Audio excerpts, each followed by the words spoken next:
international boundary. And at Whitehorse, this is the old Whitehorse, just another idea of what the road was like, and we were laid up in a storm. Now, what happened when you're going on the highway, you stayed in these old houses that are called road houses. They were very, very rustic.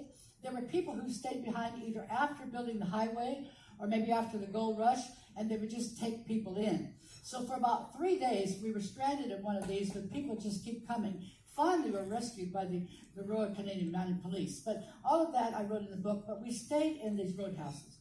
Well, Alaska is amazing. If you go all the way to Fairbanks, the winters are brutal, but if you go to Fairbanks in the summer, they are absolutely beautiful.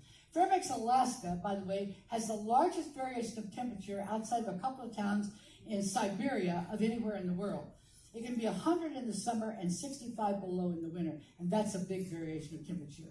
Now, after a number of years in Fairbanks, we decided that we would move to Juneau, and we took this lovely little boat called the Princess Louise all the way from Vancouver up to Juneau and to Juneau.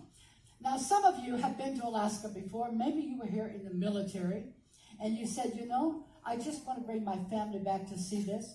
Some of you, many of you said you're here for the first time. Some of you have been like me many, many times, but you never, someone agreed with me as we're coming in, you never get enough of it. So what about Alaska? Alaska is amazing. Alaska is serene.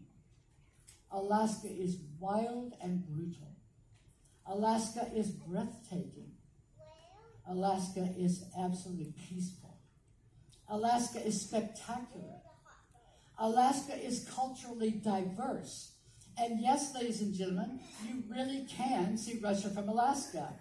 But you have to go way out here beyond way out here to these two little islands called the Little Diomede and the Big Diomede. The Little Diomede belongs to America, and the Big Diomede, so you're not going to be on your back porch and see it. But if you go to that little island, you can see Russia from Alaska.